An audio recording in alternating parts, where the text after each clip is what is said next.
Hello po mga kababayan, kamusta po kayong lahat? And once again, welcome back to another episode of Simply Talkies Vlog. So ang pag-usapan natin mga kababayan ay ito pong si Harry Roque, si General Torre, the newly promoted general. I think 2-star general na siya ngayon, ano? At siya ang new head ng CIDG. Ako, yari si Roque dito.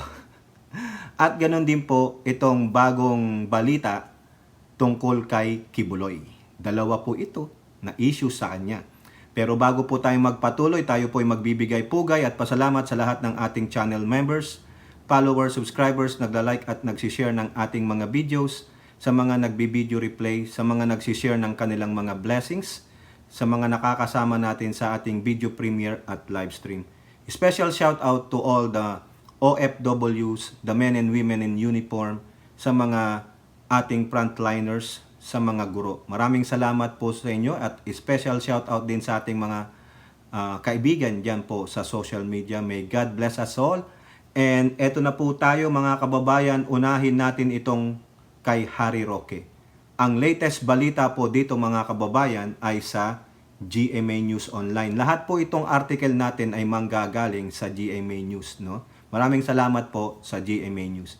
So sabi po dyan, PNP to focus manhunt for Harry Roque in Mindanao. Nako, eto na po. Baka naman sa lugar na naman yan nung the safest city in Southeast Asia.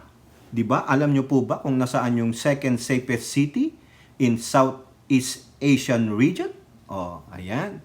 The PNP said on Thursday that they will now focus its search for Harry Roque in Mindanao after it received a report that the former presidential spokesperson is hiding there. Oh, ito po ang sabi ni PNP spokesperson, the newly yung nataasan ng ranggo, na-promote po siya, si Police Brigadier General, 1-star general na po, si Jean Pajardo.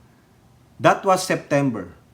First week of September, nandun daw po siya sa Luzon and Calabarzon. Now, iba naman. He was monitored somewhere in Mindanao. Even the Bureau of Immigration said na nandito lang po siya sa Pilipinas. So, tandaan mo Roque, bago na ang CIDG, hepe, si General Torre. Okay, so malapit-lapit ka na, Roque. The manhunt is not only limited sa Davao City. Sinasabi ko na nga ba eh. Lahat po ng areas yan. Like I said, we searched sa Region 3, Calabarzon. Right now, we're focusing sa Mindanao. Nako, delikado na, Roque. Eto na. No? Mahihirapan na si Roque dito. Ano na, Roque? Lalabas ka ba sa lungga mo o patuloy mong i-defy itong ng House of Representatives? Wag mo na kasing antayin pa yung ng Supreme Court. Labas-labas din, wala ka naman talagang kaso, 'di ba? Sabi mo na 'yan. Wala kang kaso, wala kang batas na nalabag, hindi ka wanted sa batas. Kundi, ikaw lang po ay pinapa-attend sa hearing at pinapadala yung mga dokumento. Bakit nagiging defiant ka? Ano ba tinatago? Yun lang mga kababayan, baka naman may tinatago. Di po ba? Tama, mali. O kayo nga. So ngayon, nung naghanap daw po ang kapulisan sa Central Luzon, wala daw po siya doon malamang. Ngayon, na-sighting siya sa Mindanao. Baka naman dumalaw lang yan kay Digong diyan sa Davao. 'Di ba? Baka naman napadaan lang siya diyan sa Davao sasabihin niyo ng nasa Mindanao.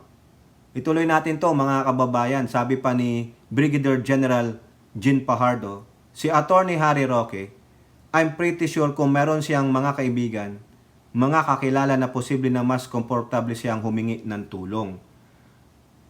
The police warned those who are hiding and helping Roque could also face charges.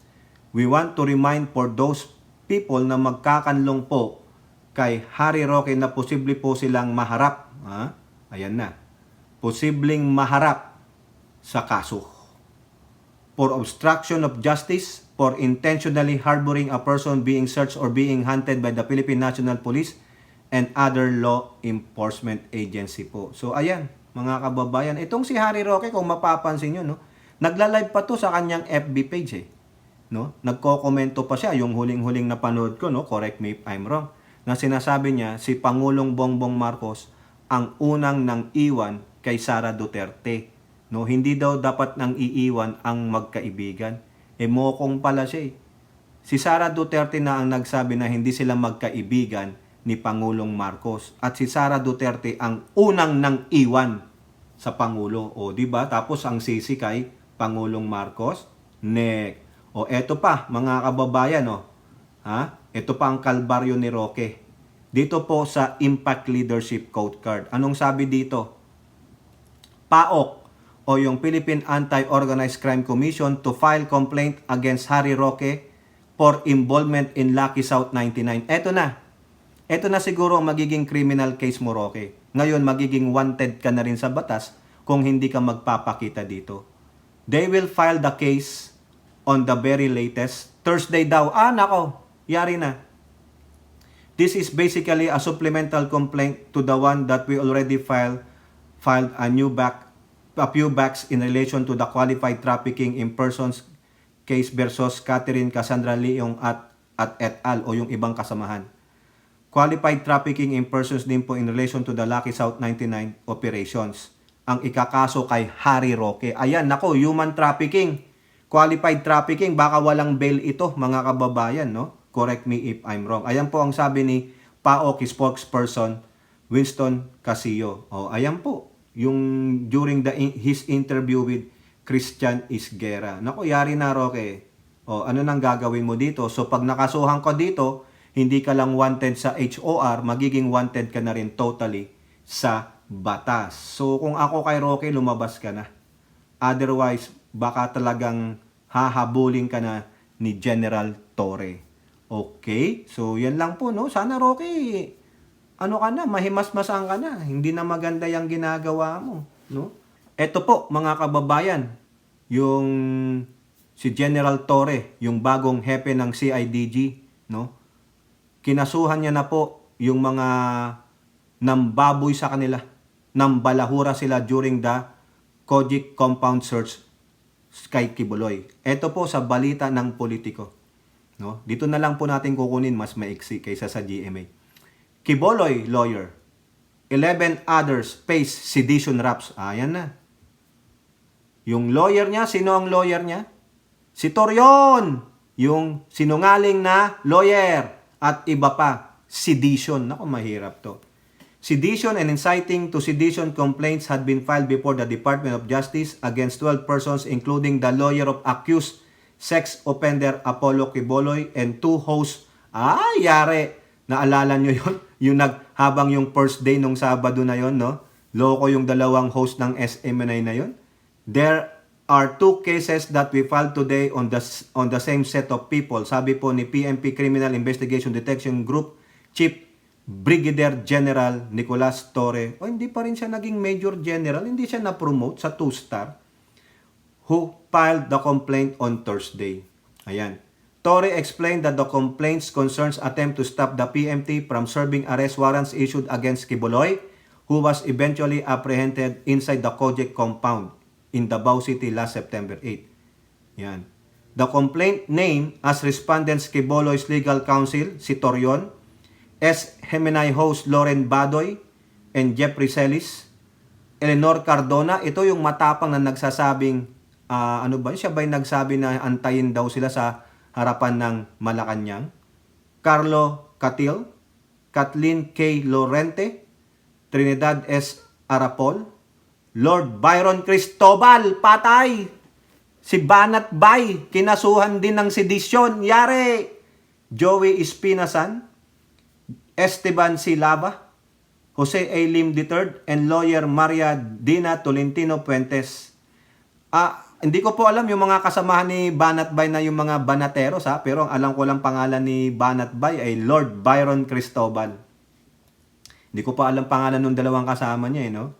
Ang mga inaalis natin doon, ang kanilang mga ginawa like calling on the people to rise against the government, to prevent the police from serving the warrant of arrest, and many others. Yari kayo. Ha? Yari kayo kay General Torre. Sige, ang masama pa nito si Torion, no? Kumbaga, tinananawagan pa sa pamilya ni General Torre. Dinamay ang pamilya ni General Torre, nakausapin daw siya na itigil na yung operasyon. O, yari ka ngayon, Torion. Sa bagay, abogado ka, maybe. Di po ba? O, now, eto, maiksi lang tayo mga kababayan. No? Hopefully, matuloy ang kaso na yan. Unahin nyo na. Nako, si Banat Bay, dami na kaso. Dami na kaso, Banat Bay, ang dami na. Meron pa siyang ano ba yung mga kaso sa kanya? May libel case pa yata. Correct me if I'm wrong. Nako, ikot tumbong na itong mga to, mga kababayan. Bakit yung mga ibang vlogger ng DD General Torre, hindi mo sinama? Di ba madami din sila? Yung isa, yung pambansang di umano, bakit di mo dinamay doon? Kasama ba doon? Di ko alam pangalan kasi noon eh. No? Nako, siguro pag sinama yon, nako, iikot ang tumbong niya mga kababayan. Tatawanin lang natin sila. Since pinag-uusapan na ang Kojic, pasok tayo kay Kibuloy. Remember, ang daming hinihiling ni Kibuloy nung una na sana ma-house arrest na lang daw siya, na sana ma-medical na lang siya doon sa Davao City, yung hospital doon. Hospital arrest na lang daw po. Nag-file sila ng request. Ano nangyari sa hospital arrest? Kasi sabi ni Jim Fajardo nung una, sabi niya, si Police Brigadier General Jim Fajardo, spokesperson ng PNP, na ini-examine naman yung health nila. Ngayon yung kampo ni Kibuloy, nagmamakaawa. Sana naman matanda na po si Pastor. Wala po siyang social media dyan sa krami.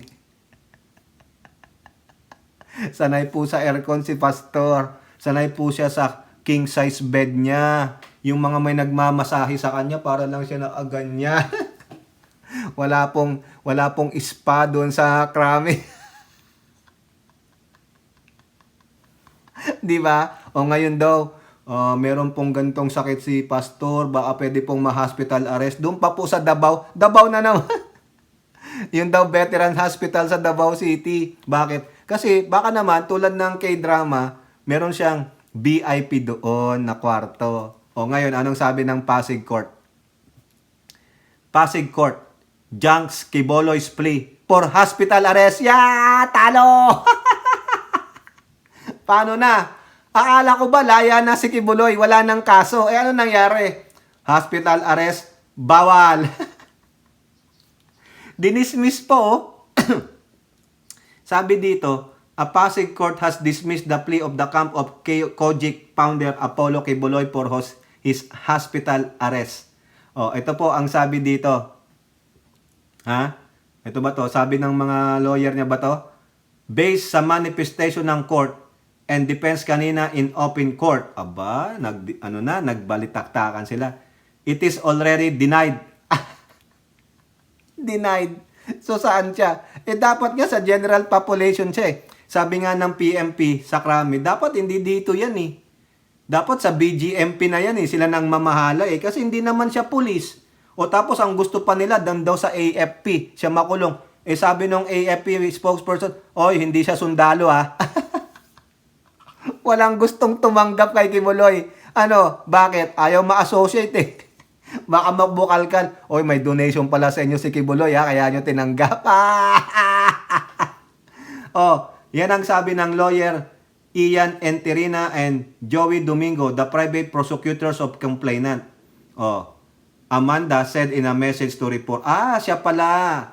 Yung nagsabi nito na denied, ha?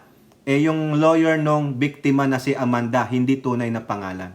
They said that Amanda, not her real name, hopes that she will soon be able to testify. Alias Amanda hopes that all pending incidents prior to trial will now be resolved so that she can testify in court and prove her case. Talagang talagang hindi niya aatrasan si Kibuloy, no? Kaya sorry, wala na. Bye-bye.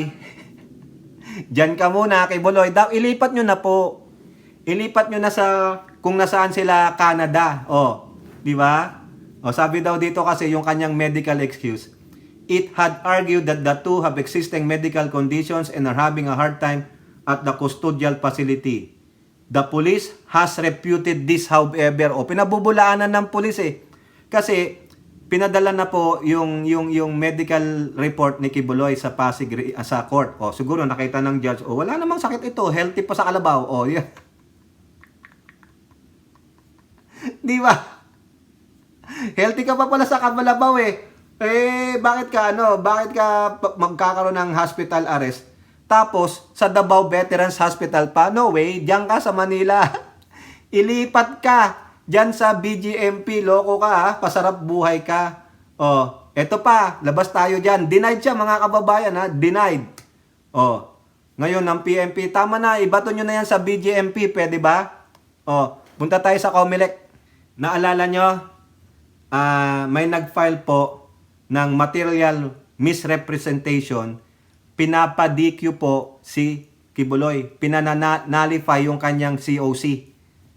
Ng sarili niyang partido, yung Workers Peasant Party, the WPP. Sino po yun? Si Matula. Kasi si Matula ang chairman. At the same time, si Matula tumatakbo ring senador. Nag-file siya ng motion na, oy, i-DQ nyo si Kibuloy, ipanalify natin yung kanyang COC kasi hindi po kami ang pumirma doon as representante siya ng WPP. Forgery, material misrepresentation nga eh. May nagpirma hindi po ang mga officers ng WPP. Sabi ni Matula, dapat ang pipirma lang dyan ay ang chairman, presidente at vice-presidente ng partido. Wala po eh. Kaya nga po dalawa ang ipinasa ni Kibuloy eh. Isang COC, isang CONA eh. Sabi ng COMELEC, since magkaiba na signature, magiging independent siya. Kaso nakalagay doon sa nilabas ng COMELEC na kung anong partido niya, WPP. Ngayon, nagreklamo si Matula. Anong sabi ng Commission on Election? GMA News. COMELEC set to answer misrepresentation claim versus Kibuloy. Ayan na. Pag ito na desisyonan na may misrepresentation siya, disqualified ka. Dapat lang ma-disqualified eh.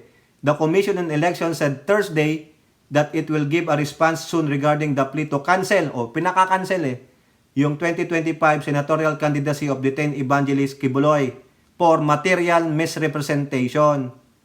Ito daw po ang sabi ni Chairman Garcia ng COMELEC. Patungkol sa nag-file na grupo ng attorney Sani Matulat patungkol sa isang aspirant, hindi po yata sa aking palagay sa initial kong pagkakatingin, hindi siya isang petisyon. Isa siyang sulat. Sulat pala. So sa issue na kung yan ay regarding the issue of misrepresentation, we are going to answer that later.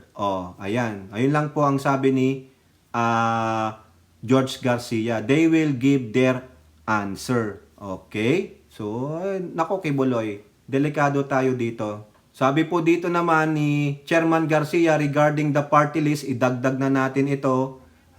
Yung paglalabas ng party list, may lumalabas na maingay. Ito, yung party list kailan daw po lalabas? Kasi nilabas nila yung initial list ng mga senatorial bets na 66. Nandun pa rin si Kibuloy, nandun din si Matula. Sabi niya, ito po, sabi ni George Garcia dito, COMELEC will issue next the list of nominees of all 156 party lists, organizations and political parties that filed their CONAs. Tapos, a week later, lalabas na namin lahat ng Certificate of Nomination Acceptance, lahat ng mga nominees na yan, at lahat ng Certificate of Candidates ng lahat ng 44,000. Next week na rin. Every week na ito ha. Titignan na natin ito. Sino yung mga nasa party list, yung mga allowed sa mga nominee ha. Okay. So yan po mga kababayan. Sa inyong opinion, dapat bang ma-DQ o ma-cancel si Kibuloy because of material misrepresentation? Base sa claim ni Matula, hindi sila ang pumirma dun sa CONA ni Kibuloy representing the WPP, yung partidong Workers Peasant Party. or pinopolitika lang ni Matula si Kibuloy kasi tumatakbo rin siyang senador. O kayo po ha. Tapos sabi po ni Chairman Garcia, magbibigay po sila ng kanilang opinion o yung sagot sa claim ni Matula. Okay, next week. O baka next week na rin lalabas yung mga party list at the following week lalabas na ulit yung mga pangalan ng mga representante. Okay, at ganun din po itong si Roque hahanapin din po sa buong bayan ng Mindanao, hindi lang po sa Davao City. Mahahanap at mahahanap ka rin, Roque. No? At ang PAOK, kakasuhan si Roque ng trafficking. Okay? Qualified trafficking daw, sabi ni spokesperson Winston Casillo. At ganun din po, si Police Brigadier General Torre ay nag-file na ng sedition raps sa 12 katao na mga kaalyado ni Kibuloy sa COGIC. Okay? Kayo po, ano pang inyong masasabi? Comment down below and don't forget to like and share. Hope to see you in the next videos. Bye-bye. God bless.